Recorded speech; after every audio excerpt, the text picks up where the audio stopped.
የደቡብ ኢትዮጵያ ክልል ርዕሰ መስተዳድር አቶ ጥላሁን ከበደና የኢፌዴሪ ጤና ሚኒስቴር ዶክተር መቅደስ ዳባ የተመራ ልዑክ ወቅታዊ የማርበርግ ቫይረስ በሽታ መከላከል ሂደት ምን እንደሚመስል በጂንካ ከተማ ተገኝተው ምልከታ አድርገዋል። በሽታውን ለመከላከልና ለመቆጣጠር የሚያስችል የሕክምና ቁሳቁሶችም በድጋፍ መልክ ተበርክቷል። የክልሉ መንግስት ቫይረሱን ለመከላከል በልዩ ትኩረት እየሰራ መሆኑን የደቡብ ኢትዮጵያ ክልል ርዕሰ መስተዳድር አቶ ጥላሁን ከበደ ገልጸው የጤና ሚኒስቴር እያደረገ ላለው ፈጣን ምላሽ አመስግነዋል። በብሔራዊ ደረጃ ይህ በሽታ የመጀመሪያም ክስተትም ስለሆነ ትኩረት ሰጥቶ እንዲመራ ግብረ ኃይል ተቋቁሞ በየቀኑ እየደረሰ እንዴት እየተመራ ነው የሚለው በመከታተል ዓለም አቀፍ የጤና ድርጅትም የአፍሪካም ሁሉም ሊረባረብ ይገባል በሚል ጥሪ አስተላልፈው በባለቤትነት እየመሩ ዛሬ ደግሞ በአካል ይዘው ተገኝተው ሲመጡ በአካል መምጣት ብቻ ሳይሆን የሚያስፈልግ የሕክምና ቁሳቁስን ጭምር ትላንት የደረሱ አሉ። ዛሬም ክትትል የሚፈጸሙ ይህንን ወደ ትግበራ ወይም ደግሞ አገልግሎት ላይ እንዲውል ባለሙያዎችም ጭምር ይዘው እዚህ ስለተገኙ በድጋሚ ወደ ክልላችን እንኳን ደህና መጣችሁ። እስካሁን ድረስ ላበረከታችሁ አበርክቷችሁ የክልሉ መንግስት ታላቅ ምስጋናና አድናቆት ያቀርብላችኋል። በሽታው ሰብአዊ ቀውስ ሳያስከትል በመቆጣጠር ረገድ የሁላችንም አስተዋጽኦ በጣም የላቀ ነው። ይህም የሆነ በዋናነት ፈጣሪ ስለረዳን ከፈጣሪ ቀጥሎ ደግሞ በእውቀት በጉልበት በሐሳብ አብረን ተቀናጅተን ስለሰራን ነውና ይህን በጂንካ ከተማ ተቀናጅቶ በመስራት ህዝቡን በማስተባበር በአጭር ጊዜ ውስጥ የምንሻገረው ነው። ለጊዜው የሚከለክሉትን በመከልከል ማይፈጸሙትን ባለመፈጸም ጤናችንን እንጠብቅ በሚል ከፍተኛ ተጋድሎ ሰርታችሁ እዚህ ደርሰናል። ቀጣይም ደግሞ ያው ጥንቃቄ ይጠይቃል። ህብረተሰቡ የመከላከል ስራውን በልዩ ትኩረት ተግባራዊ ማድረግ እንዳለበትም ርዕሰ መስተዳድሩ አሳስበዋል።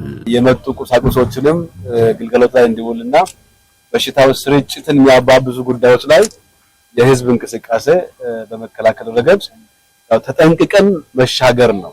ስንገናኝ ስንጨባበጥ የሚተላለፍም ስለሆነ ይህንን ጊዜ ለማለፍ አስፈላጊውን ጥንቃቄ ሁሉም መልእክት በማስተላለፍ ከምንም በላይ ህይወት መታደግ አለብን የሚለው መልእክት በማስተላለፍ ይህንን ጊዜ ለመሻገር ሁላችሁም ተግታችሁ እንድትሰሩ አስፈላጊው ድጋፍ ደግሞ የክልሉ መንግስት ቀንና ማታ የሚያስፈልገውን ድጋፍ እየተከታተል ለመደገፍና ይህን ጊዜ አልፈን በሙሉ አቅማችን ወደ ልማት ለመግባት የሚያስችል ቁመና ላይ ለመድረስ ተክተን እንስራለን። የኢፌዴሪ ጤና ሚኒስቴር ዶክተር መቅደስ ዳባ በሽታው እንደ ሀገር አዲስ ሆኖ መከሰቱን ገልጸው በቫይረሱ ህይወታቸውን ላጡ ቤተሰቦቻቸው መጽናናትን ተመኝተዋል።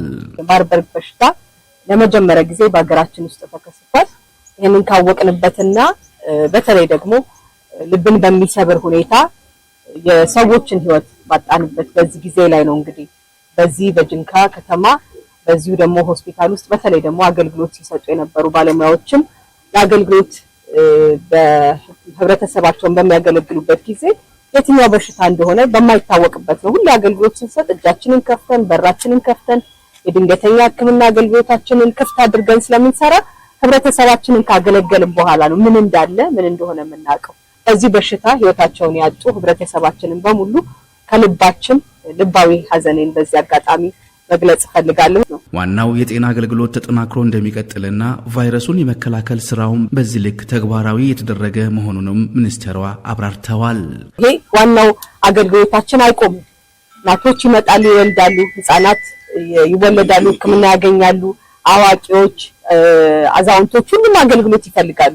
ይሄ አገልግሎታችን ሳይቋረጥ ምክንያቱም እነዚህኞቹን በሽታዎች ለመከላከል በመንሰራው ስራ ለምሳሌ ተላላፊ ያልሆኑ በሽታዎች ተላላፊ የሆኑ በሽታዎች በእነዚህ ውስጥ ያሉ ተገልጋዮቻችን ላይ ምንም አይነት ጉዳት እንዳይመጣ ተባብረን መስራት ይፈልጋል።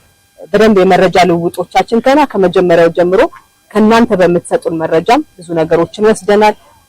የህብረተሰቡን ጤና ኢንስቲትዩሽን እንዲሁም ደግሞ እዚህ ያለው ህብረተሰብ ጤና ኢንስቲትዩሽን በተለይ ማህበረሰቡ እኔም እንደዚህ አይነት ንክኪ ሳይኖረኝ አይቀርም ያለ ራሱ እየመጣ ራሱ ያሳወቀን የመለየት ስራዎቻችን እንድንሰራ ያገዘን ያለው ይሄ ትልቅ አቅም ነው። ከፈጣሪ ጋር እንዲያገዝ የአይሲዩ መሳሪያዎችን ተጨማሪ አምጥተናል።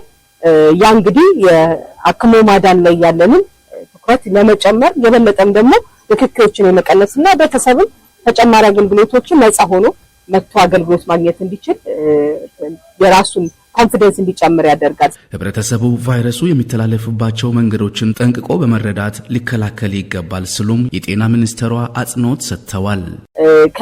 ባደረግነው ቅኝት እና ምላሽ ስራ ደግሞ በተለያዩ ቦታዎች ከዚህ ህክምናውን ፈልገው ሌሎች ቦታዎች ላይ ሄደው የነበሩትን ጭምር ማንን አግኝተው ነበር፣ የትኛው ሰው አክሟቸው ነበር የሚል የመለየት ስራ በሁሉም ሆስፒታሎች ስራ እየተሰራ ነው ያለው። ከሌሎች ሀገሮች ከኛ በፊት ተከስቶባቸው ከነበሩ ሀገሮች ትምህርት በመውሰድ ምን ጥንቃቄ ይደረጋል፣ ምን መድኃኒት ይወሰዳል፣ እንዴትስ አይነት ከታካሚዎች ገብተው እስኪወጡ ድረስ ምን አይነት ስራዎች መሰራት አለበት የሚለውን ከባለድርሻ አካላት ጋር ሆነን የማስተማር ስራዎች ጀምረናል ነው ገና ምለው።